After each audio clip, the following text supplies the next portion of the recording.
আসসালামু আলাইকুম প্রিয় দর্শক, আপনারা সবাই কেমন আছেন? আশা করি মহান রব্বুল আলামিন আপনাদের সবাইকে ভালো রেখেছেন। ঘরে বাইরে দেশ ও বিদেশে যে যেখান থেকে আজকের রেসিপিটা দেখছেন সবাইকে আমন্ত্রণ। আমি কুকিং টিপস বাই সোনিয়া থেকে আপনাদের সুস্বাগতম জানাই। আমার চ্যানেলে যারা নতুন ভিজিট করছেন, রেসিপিটা ভালো লেগে গেলে অবশ্যই চ্যানেলটা সাবস্ক্রাইব করে পাশে থেকে যাবেন। আর ইউটিউব পরিবারের সকল বন্ধুদের অসংখ্য ধন্যবাদ জানিয়ে শুরু করছি আজকের চমৎকার লোভনীয় এই রেসিপিটা। চলুন দেখে নিই। আজকে আমি তৈরি করেছি তেলাপিয়া মাছ দিয়ে, আলু দিয়ে ঝাল ঝাল একটু ঝোল ঝোল করেছি। আজকের রেসিপিটা তৈরি করতে প্রথমে যেটা লাগবে তেলাপিয়া মাছ। এখানে আমি তেলাপিয়া মাছ নিয়েছি ৮-১০ পিস। সেই মাছগুলোকে লবণ হলুদ দিয়ে ১০ মিনিট মেখে রেখেছিলাম। তারপর মাছগুলোকে এভাবে ডিপ বাদামি করে ভেজে নিচ্ছি। আর এই মাছের আজকে শুধুমাত্র আমি মাথার অংশগুলাই নিয়েছি, একটা লেজ নিয়েছি, বাদবাকি সবগুলোই মাথা নিয়েছি। বড় সাইজের তেলাপিয়া ছিল। এরকম বড় সাইজের তেলাপিয়া মাছ দিয়ে যদি আলু দিয়ে একটু ঝোল ঝোল করা যায় দারুণ হয় কিন্তু। আমি সব মাছগুলো এভাবে ডিপ বাদামি করে ভেজে নিলাম একটু মুচমোচা করে। এভাবে একবার রান্না করে খেয়ে দেখবেন বন্ধুরা, দারুণ টেস্ট হয়। এখন মাছগুলো ভেজে রাখা তেলের মধ্যে আমি দিয়ে দিচ্ছি আলু। এখানে ৩টা মিডিয়াম সাইজের আলু একটু লম্বা লম্বা করে কেটে নিয়েছি পাতলা পাতলা করে। এই আলুগুলোকে এখন আমি বাদামি রঙের করে ভেজে নেব। হালকা বাদামি হলেই হবে। এতে আলুগুলার টেস্ট দারুণ আসবে। ঝোলের মধ্যে এই আলুগুলা খেতে কিন্তু খুবই মজা লাগে। যদি না একটু তেলের মধ্যে এভাবে বাদামি রং করে ভেজে নেওয়া যায়। আমি মিনিট ২-৩ মতো এভাবে মিডিয়াম হিটে চুলাটা রেখে ভেজে নিচ্ছি। বেশ সুন্দর বাদামি রং এসে গিয়েছে। এ পর্যায়ে আমি এটাকে ভেজে চুলা থেকে নামিয়ে নিচ্ছি। তারপর পরবর্তী রান্নায় চলে যাচ্ছি। এখানে একটা কড়াই দিয়ে দিলাম চুলাতে। কড়াইটা খুব ভালোভাবে গরম করে নিয়েছি। তাতে পরিমাণ মতো সয়াবিন তেল অ্যাড করলাম। তারপর এখানে বাটা মশলা দিয়ে দিচ্ছি। এখানে একটা মিডিয়াম সাইজের রসুন, ২টা পেঁয়াজ মিডিয়াম সাইজের, তার সাথে ১ চা চামচ জিরা আর ৭ থেকে ৮টা কাঁচামরিচ একসাথে বেটে নিয়েছি। এখন মশলাটাকে তেলের মধ্যে আমি মিনিট ২ মতো ভেজে নিব। কাঁচা মশলাটা ভেজে নিলে কাঁচা গন্ধটা দূর হয়ে যায় আর মাছ ভুনা বা ঝোল যেটাই করেন না কেন দারুণ টেস্ট আসে। আমি মিনিট ২ ভেজে নেওয়ার পর এখানে কষানোর জন্য পানি অ্যাড করলাম পরিমাণ মতো।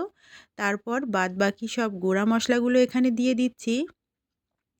এখানে স্বাদমতো লবণ নিয়েছি, হাফ চা চামচ ধনিয়ার গুঁড়া, হাফ চা চামচ হলুদের গুঁড়া আর ১ চা চামচ দিয়ে দিলাম শুকনা মরিচের গুঁড়া। আমি ঝালের পরিমাণটা একটু বাড়িয়ে দিয়েছি, কাঁচামরিচ অ্যাড করেছি প্লাস শুকনা মরিচের গুঁড়াটাও ব্যবহার করলাম। আপনারা যদি একটু কম খেতে চান সেক্ষেত্রে অবশ্যই মরিচের পরিমাণটা একটু কমিয়ে দিবেন। যেহেতু তেলাপিয়া মাছের ঝাল ঝাল রে ঝোলটাও যেমন মজা লাগে, ভুনাটাও তেমন মজা লাগে। আজকে কিন্তু আমি ভুনা করব না, একটু ঝোল ঝোল করে রেসিপিটা তৈরি করছি। মশলাটা খুব সুন্দর করে ভুনা করে নিলাম। তারপর ভেজে রাখা আলুগুলো ঢেলে দিচ্ছি। এখন এই মশলার মধ্যে আমি এই আলুগুলো দিয়ে মিনিট ২ আরও সুন্দর করে ভেজে নিব। তারপর কষানোর জন্য এখানে পানি অ্যাড করব। যেহেতু আলুটা ভেজে নিয়েছি এতে কিন্তু প্রায় 50% সেদ্ধ হয়ে গিয়েছে। আর কষানোর জন্য সামান্য একটু পানি দিলেই কিন্তু হয়ে যাবে।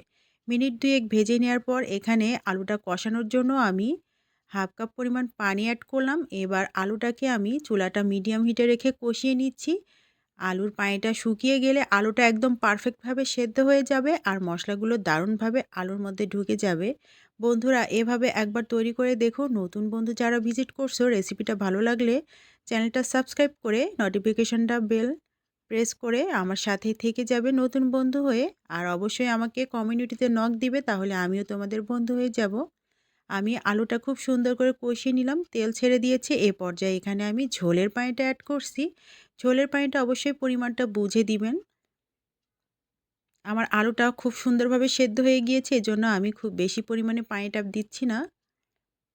এখন পানিতে জাল উঠে গিয়েছে সুন্দরভাবে। এই পর্যায়ে আমি এখানে ভেজে রাখা মাছগুলো দিয়ে দিব। ভেজে রাখা মাছগুলো কিন্তু এ পর্যায়ে দিলে বেশ খানিকটা সেদ্ধ হয়ে যাবে আর তেল ঝাল মশলাটা সুন্দরভাবে মাছের মধ্যে ঢুকে যাবে। আমি একে একে সব মাছগুলো দিয়ে দিচ্ছি। তারপর মিনিট ৫ থেকে ৭ জাল করে নিব মিডিয়াম টু হাই হিটে রেখে। এতে মশলাগুলো সুন্দর মাছের মধ্যে ঢুকে যাবে আর মাছটাও টেস্টি হয়ে যাবে। মাছটা দিয়ে দিলাম একে একে সবগুলো দিয়ে এভাবে আমি এখন হাই হিটে একটু জাল করে নিচ্ছি ৫ থেকে ৭ মিনিট। ৫ থেকে ৭ মিনিট জাল করে নেওয়ার পর নামানোর আগ দিয়ে এখানে আমি ১ মুঠ ধনিয়া পাতা কুচি দিয়ে দিচ্ছি। এক্ষেত্রে আপনারা যদি ধনিয়া পাতাটা দিতে না চান সেক্ষেত্রে ভাজা জিরা গুঁড়াটা ব্যবহার করবেন, তাতেও দারুণ টেস্ট আসবে।